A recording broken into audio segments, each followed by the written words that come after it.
Hello, my name is Sophie Michelina, and I'm here to record for you our presentation on the IFS Fostering Social Justice project. As you can see, we've got a hashtag, and it's hashtag for social justice. So I am the program coordinator of this project, and I actually work for one of the IFS members, the Fédération des Centres Sociaux et Socioculturels de France. That is the French Federation of Social Centres and Social Cultural Centres. And so this is who is leading and running the project on behalf of the IFS network in Europe. So I wanted to introduce you to the strategic parts of this program. It's sort of both a very practical, but also a very political project. And we really want you to know that as IFS members. So our general objective in the bid to the European Union is written here, and it's all about adult learning opportunities. But what I wanted you to know about, first of all, is our target groups, our people with fewer opportunities, migrants and refugees, but not just them. And it's all about us learning from each other. So how do we actually say this every day in the program? Well, our working sentence is that we want to learn best practice in social centers in Europe and influence about more active citizenship and empowerment through informal adult learning. And all our projects show some innovative practices, and I will tell you about a few in a minute. The specific objectives of the program, as in what you will see happening, are that we are going to send some professionals and educators from IFS members and some non-members to develop projects, educational projects in the field of social inclusion. And that actually translates in three different categories. Well, social inclusion as a whole, active citizenship, and migrants integration. Those are the different types of projects we'll be looking at. And basically, we'll be asking these professionals and these volunteers to try and apply these new practices in their own countries. But also, we want to help the IFS to be stronger in sharing resources, in sharing their influence, and to lobby for more adult learning programs, informal adult learning programs like we are seeing here. So advocacy is a very, very big part of what we're trying to do in the field of social and adult education. We will study throughout 3 years, the 3 years of the program, 2021 to 2024, 17 innovative practices. And they are in 11 different countries, but we have 12 different partners. And we will have 136 participants from these 12 different organizations coming and going to different countries to learn and share their best practice with their organization. The outputs that you will be able to see at the end of that is a rejuvenated IFS website with more information and a new e-learning platform where we will have lots of resources that all IFS members can share and search. So we will make it easier to find really good projects to get in touch with or to visit at another time if you want to. And finally, at the end of the program, we'll be writing a white paper report to influence the EU institutions. We're hoping to get in touch with the European Commission and the UN in Geneva to talk to them about what we found out through the project and why it's important to continue to work with social centres for better social inclusion. So who is funding us? It's a very big project. I will talk about the finances in a bit, but basically the European Commission, and more specifically their agency, which is called the Education, Audiovisual and Culture Executive Agency, created in 2015 on the back of some terrorist attacks, a program specifically to look at poverty and social exclusion. And actually, they basically wanted to fund programs that were looking at more social inclusion. And this is how this is one of the projects they wanted to fund. We were very lucky, not very many projects were funded, but we got this opportunity. I thought it was interesting for context for IFS to know that there is a European Declaration on promoting citizenship and the common values of freedom, tolerance, and non-discrimination through education. So our project fits within that. And there are lots of amazing words in that, which I thought were completely in chiming with what the conference was about. It was about human rights, it's about democracy, it's about expression of ourselves and of our cultures. So all of this is there, it's written in this declaration, and the program is helping, we hope, to for citizens to become active, responsible, open-minded members of society.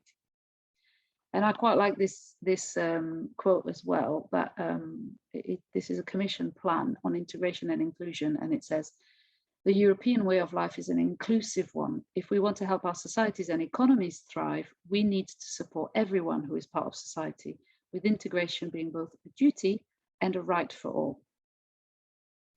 So I'll leave you with that to ponder. The program is very much keen this time. This program is interested in impact. It's not interested in just seeing some activities happening. It's interested in what we're going to do with these activities.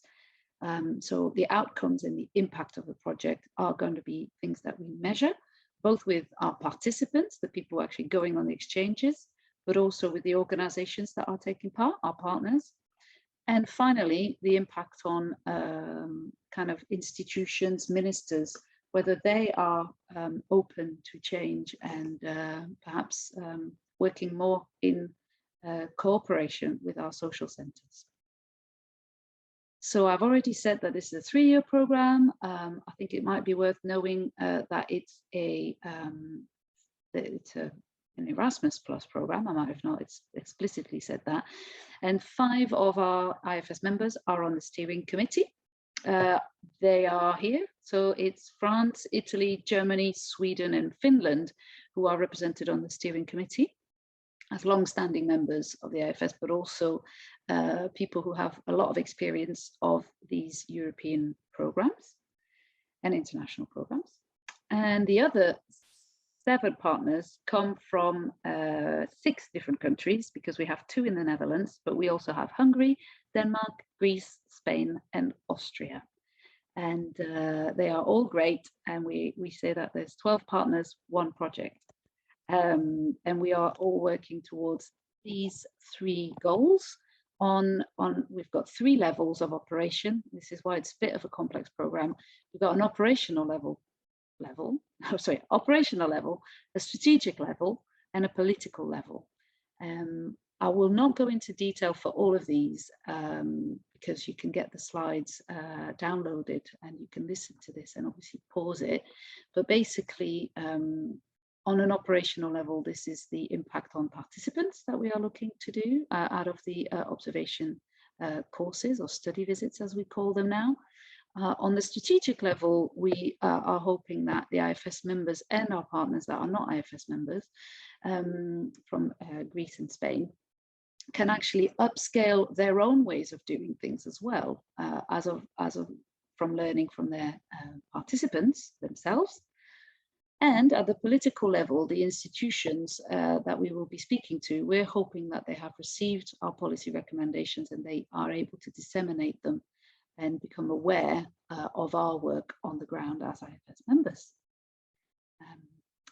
So to make it a little bit more practical and tangible for you, the study visits that are starting right now this week on the 20th, from the 20th of September to 24th of September, are in Germany and Austria, 2 projects that deal with migrant integration, but also active citizenship, because both projects are very much helped by volunteers in Berlin and Vienna. And then we'll have a study visit in the Netherlands, in Utrecht, which is a mental health recovery college, which I've had the pleasure of visiting in the last week or so, which is all about peer support and volunteers providing much needed education, but in a non-formal way, in a facilitated way, to people who are experiencing mental health issues. So those are just 3 of 17 visits that will happen throughout the 3 years, but we're excited because they're going on right now. And as I said, we definitely want to measure the impact of what we're doing. So we have devised some impact measurement criteria, both for the participants and the organizations taking part. And we are using all our different levels of communication and group work to discuss these and make the best use of what we're learning out of the impact in order to get to the policy recommendations at the end of the program. Talking about impact, this is a simple impact diagram that we hope helps you understand the kind of things that will come out of it at the end of the 3 years. For example, for a participant here at the top that has taken part in one of the visits, they might be able to say, out of going to Vienna, I have now analyzed new ways of supporting the empowerment of migrants, and I've discussed this in detail with my organization about improving our practice. I have set up a new pilot project in my country to support citizen action, and they would go on to detail that. And that is an impact of having been to Vienna. They will have brought something back to their country. The other thing, the second level is on the partners level. So let's say an organization in Greece might be able to say our local or national team has worked on new methods to make our adult education work more efficient and impactful to achieve social justice. That would be a whole organizational impact. The third category of impact is about the IFS network and its members. So we are hoping it will be more connected. So for example, one of our partners might be able to say, we know now where to look for information about social innovation in the network, and it's there, and we know about the e-learning platform, and it's great, thank you. And they might even say, we want to work with this country on new social justice projects. So we are hoping for that collaboration to come out of the project. And finally, the final level is the EU institutions and also national institutions in different countries that are more aware of the importance of the IFS network to foster social justice. For example, we can imagine a minister in Italy saying, as Minister for Social Affairs, I understand more about social centres and their innovative social practices. Or we might be able to hear at the end, we, the EU and the UN, have evidence about the power of community in Europe, and we will take into account your white paper recommendations. That's what we're hoping, and we will try and collect all this information and data throughout the 3 years of the project. So watch out for a report in January 2014 and a big conference in probably November, December 2023. Please say hi, share our stuff, like our stuff. The 3 hashtags are here. The main one is probably fostering social justice, but we're also using hashtag for social justice. Then you have our Facebook group, which you can find, I'm sure if you haven't yet, please sign up to the IFS Network Facebook group. And then on Twitter, it's also the IFS Network Twitter, because we decided this was such an important program for our members that we actually wanted to keep it on the main Twitter and Facebook pages. There's a link on this page to our project webpage. You can actually find it on the web. It's the ifsnetwork.org. In the news section, there is actually a whole page on IFS Fostering Social Justice. I'm sure you can type that into the website and you will find it. And finally, to get in touch with me, here is my mobile phone number, my Twitter account, but probably the best way of catching me is by emailing an easy address to remember, fosteringsocialjustice@gmail.com. I really hope you've enjoyed the presentation. This was just a teaser, and as I said, there will be more coming up online about this project. So please contact us, connect with us, and I hope that we can hear from you soon from the team. So this was Sophie Michelina signing off from the IFS Fostering Social Justice Project in Europe. Thank you, everyone. Okay, bye-bye.